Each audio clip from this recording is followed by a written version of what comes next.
الحمد لله رب العالمين والعاقبة للمتقين ولا عدوان إلا على الظالمين وصلى الله على نبينا محمد وعلى آله وصحبه أجمعين أما بعد فمرحبا يا طالب العلم في قناة مبادئ العلوم الشرعية. Bienvenue à tous sur notre chaîne Mabadi ul-Ulum al-Shar'iyya pour une nouvelle vidéo. Nous poursuivons aujourd'hui l'étude du matn Tuhfatu al-Atfali. الدرس الخامس. درسنا سابقا من أبواب التجويد مخارج الحروف وصفاتها وأحكام النون الساكنة والتنوين وأحكام الميم الساكنة، وعلمنا أن أحكام النون الساكنة والتنوين أربعة: الإظهار والإدغام والإقلاب والإخفاء، وأن أحكام الميم الساكنة ثلاثة: الإخفاء والإدغام والإظهار. اليوم سندرس أحكام ال. قال الناظم سليمان الجمزوري رحمه الله تعالى: أحكام لام ال ولام الفعل. للام ال حالان قبل الأحرف، أولاهما إظهارها فلتعرفي، قبل 14 خذ علمه، من ابغ حجك وخف عقيمه. Voici les deux premiers vers concernant les règles de al. Et le sens de ces vers: للام ال حالان وحكمان إذا وقع قبل الأحرف الهجائية. أولاهما أي الحكم الأول إظهارها أي إظهار اللام فلتعرف ذلك، وهذا الحكم إذا وقع لام ال قبل 14 أحرف أي 14 حرفا. خذ علمه ومعرفة هذه الحروف من قولي ابغ حجك وخف عقيمه. L'auteur commence ici par nous donner les jugements propres au lam de al-tarif. Il nous dit qu'il existe deux jugements: halani إذا وقع قبل الأحرف الهجائية, lorsqu'elles viendront devant les lettres de l'alphabet. أولاهما, le premier jugement du lam de al est al-idhar. Quand ça? قبل 14, quand le lam se trouvera devant une lettre des 14 lettres qui vont suivre. خذ علمه, prends la connaissance de ces lettres dans ma parole ibri hajjaka wa khaf aqimahu, c'est-à-dire le alif, le ba, le rayn, le ha, le jim, le kaf, jusqu'à la fin. Donc, quand le lam de al-tarif viendra devant une de ces 14 lettres, son jugement sera al-idhar. أولا ماذا يعني المؤلف بلام ال؟ لام ال هي لام ساكنة زائدة تدخل على الاسم وتكسبه التعريف، وتسمى هذه اللام لام التعريف. مثاله: كتاب. كتاب اسم نكرة نريد أن نكسبه التعريف فندخل عليه الكتاب. فقول المؤلف هنا لام ال يعني بذلك هذه اللام الكتاب. الكتاب. كذلك شمس. شمس اسم نكرة نقول الشمس. اللام هنا هي لام ال أو لام التعريف. Tout d'abord, qu'est-ce que l'auteur veut dire par lam al? Lam al est un lam sakina que nous rajoutons devant un nom indéfini afin de le rendre défini. Exemple, nous disons kitabun. Kitabun est un nom indéfini. Nous voulons le rendre défini, nous dirons al-kitabu, un livre, le livre. Donc, quand l'auteur nous dit lam al, ce qu'il veut ici, c'est ce lam ici.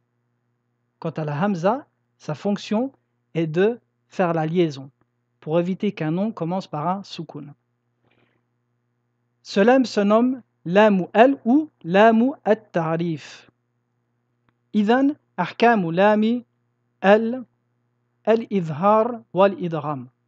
الإظهار الإظهار لغة كما عرفت هو البيان. تقول أظهر زيد الشيء أي بينه.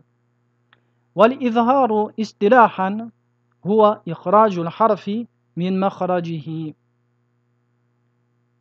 متى يكون إظهار لام ال؟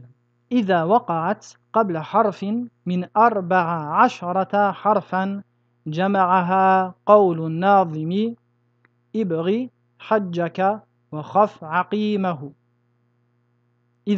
إذا وقعت لام ال أو لام التعريف قبل الألف أو قبل الباء أو قبل الغين أو الحاء أو الجيم أو الكاف أو الواو أو الخاء أو الفاء أو العين أو القاف أو الياء أو الميم أو الهاء كان حكمها الإظهار، فيجب أن تظهر وتخرج اللام من مخرجه. وسبب الإظهار البعد بين مخرج اللام ومخرج الحرف التي بعدها. Le premier jugement propre à al-tarif ou lam al est al-izhar. Comme tu le sais, al-izhar, c'est le fait de faire apparaître et sortir la lettre de son makhraj naturel. Quand est-ce que nous ferons al-izhar avec lam al?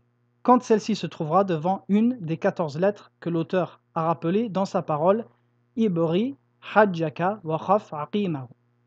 Al-alif, le ba, le rain, le ha, le jim, le kaf, le waw, le kha, le fa, le ain, le qaf, le ya, le mim, le ha. Ce qui nous fait 14 lettres en tout. Toutes les fois où nous trouverons al-tarif devant une de ces 14 lettres, il sera obligatoire de prononcer le L correctement. La cause de al-izhar ici est que le makhraj entre le L et le makhraj de ces 14 lettres est assez éloigné pour pouvoir prononcer le L correctement. Exemple. هنا التعريف لام ال وبعدها ح والحاء من حروف الإظهار مع ال فنقول الحمد لله الحمد لله فنخرج اللام من مخرجه من غير إدغام ولا إخفاء. ذلك ال هنا لام ال والكاف والكاف من الحروف التي يجب معها الإظهار من قول الناظم ابغي حجك ك فيجب هنا الإظهار. نقول ذلك الكتاب ذلك الكتاب الكتاب. كذلك هنا هدى للمتقين لام ثم ميم فيجب كذلك هنا الإظهار. نقول هدى للمتقين للمتقين للمتقين. ال والفاء الفاء كذلك من الحروف التي يجب معها الإظهار ابغي حجك وخف خف. إذن يجب الإظهار. نقول والفجر والفجر. Dans tous ces versets, nous trouvons al-tarif ou lam al devant une des lettres avec lesquelles il est obligatoire de faire al-izhar. Donc dans tous ces versets, il faudra sortir le lam de son makharaj, sans chercher à faire de idgham ou de ikhfa. Nous dirons alhamdu, alhamdu, al-kitab, lil-muttaqin, al-fajr. Donc voici le premier jugement de al-tarif. قال الناظم رحمه الله ثانيهما إدغامها في 4 و10 أيضا ورمزها فعي طب ثم صل رحما تفس ضف ذاني عم دع سوء ظن زر شريفا للكرم. Voici les deux vers propres au deuxième jugement de L. Et leur sens est ثانيهما أي الحكم الثاني إدغامها في 4 و10 أحرف أيضا ورمز هذه الحروف فعي واحفظ في قولي طب ثم صل رحما تفز ضف ذا نعم دع سوء ظن زر شريفا الكرام.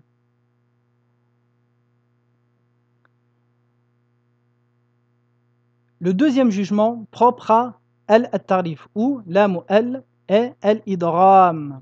Quand ça? Quand le lam se trouvera devant arba'i ashrati ahrufin, devant 14 lettres. Wa ramza hadhihi al-huruf est le signe de ces lettres. Fa'i, comprend, wahfad et mémorise, fi qawli, dans ma parole, tib, thumma sil, ruhman tafuz dif dha ni'am. Da'su adhan inzu sharifan il karam. Ici, les 14 lettres sont les premières lettres de chaque mot. Le ta, le tha, le sad, le ra, le ta, le dad, le dhal, le nun, le dal, le sin, le dha, le zay, le shin, wal lam, ce qui nous fait 14 lettres en tout. Donc, quand nous trouverons lam ou al devant une de ces 14 lettres, le jugement sera al-idgham. الإدغام كما درسنا الإدغام لغة هو الإدخال. أما الإدغام اصطلاحا في أحكام هو إدخال لام في الحرف التي بعدها بحيث تصير الحرفان حرفا واحدا مشددا. متى يكون الإدغام مع إذا وقعت قبل حرف من 14 حرفا يجمعها قول الناظم طب ثم صل رحما تفس ضف ذا نعم دع سوء ظن زر شريفا للكرم.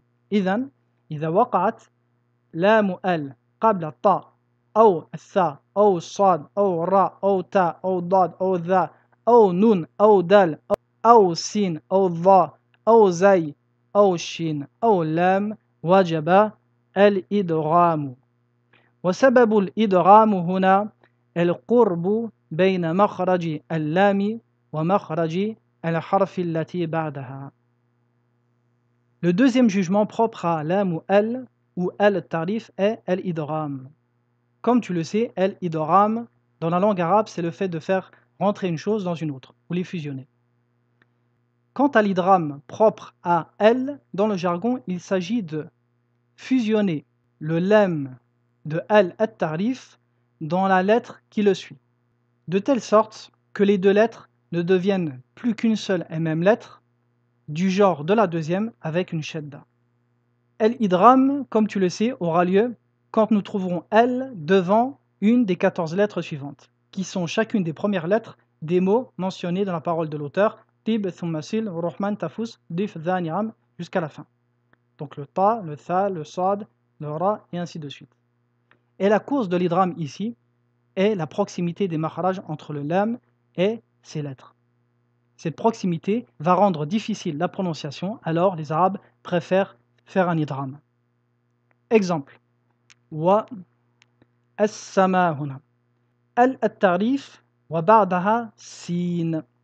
والسين من حروف الإدغام مع فندخل التعريف في السين بحيث تصير الحرفان حرفا واحدا من جنس الثانية مشددة فنقول والسماء والسماء فندخل في السين ونشدد السين. Dans le premier verset, nous trouvons al-tarif, suivi de as-sin. Nous savons qu'avec le sin, il faudra faire un idgham. Donc, ici, nous allons rentrer le L dans le sin, de telle manière que les deux lettres vont devenir une seule et même lettre du genre de la deuxième, c'est-à-dire le sin, en mettant une shadda sur celle-ci. Nous dirons was-sama, was-sama. Également ici, wa ash-shams. Ici, un shin et avant un L. Nous allons donc rentrer le L dans le shin et mettre une shadda sur le shin. Nous dirons wash-shamsi wa-duhaha, wash-shams. Également ici, un lam suivi d'un deuxième lam. Le lam fait partie des lettres de al-idgham. nous dirons wallayli, wallayli. Le premier lemme a été fusionné dans le deuxième et le deuxième a pris une shedda. Wallayli, wallayli. Également ici, ar-Rahman, un lemme avec un ra. Nous allons donc rentrer le lemme dans le ra de telle sorte que les deux lettres deviennent une seule et même lettre du genre de la deuxième, c'est-à-dire du ra. Nous dirons ar-Rahman, ar-Rahman. قال الناظم رحمه الله ولام الأولى سمها قمرية ولام الأخرى سمها شمسية. L'auteur nous dit ici que al-tarif avec al-idhar se nomme lamu al-qamariya. Wa lamu al-tarif lors de al-idram se nomme lamu al-shamsiya. Al-lamu al-shamsiyatu wa lamu al-qamariyatu. Al-lamu al-qamariyatu hiya al-lamu 'inda al-idhari. والحروف التي يجب عندها الإظهار تسمى الحروف القمرية واللام الشمسية هي اللام عند الإدغام والحروف التي يجب عندها الإدغام تسمى الحروف القمرية. Donc, al-tarif est de deux types. Nous dirons al-shamsiya wa al-qamariya. Al-qamariya avec al-idhar wa al-shamsiya lors de al-idgham. Pourquoi ces deux noms? Comme si le soleil et la lune étaient en opposition. De même que al lors de l'idhar est en opposition avec al lors de al-idgham.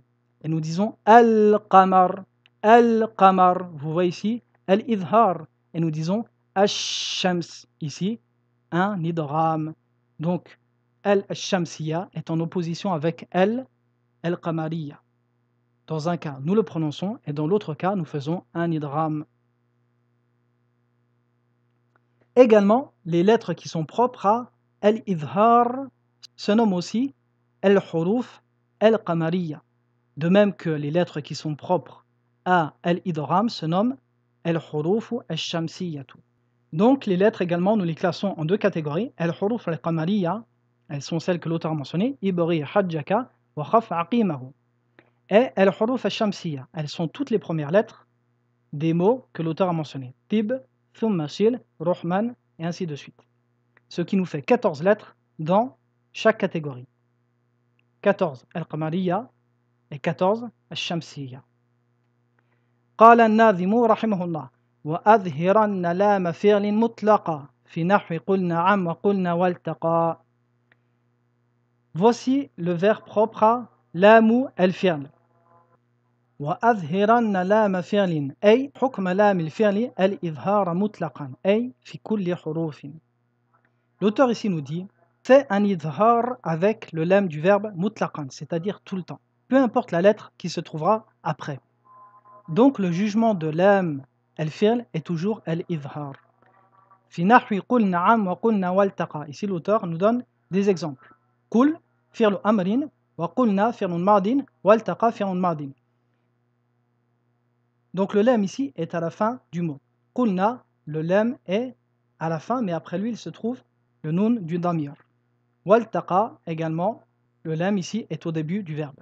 Ay sawa'an kanat al-lamu fi awwal al-fi'li aw wasatihi aw akhirihi. Donc peu importe où se trouve le lemme et peu importe la lettre qui viendra après lui, avec un verbe nous le prononcerons toujours. Nous ferons toujours un idhar. Lamul fi'li. لام الفعل هي اللام الساكنة الأصلية في الفعل سواء كانت اللام في أول الفعل أو وسطه أو آخره.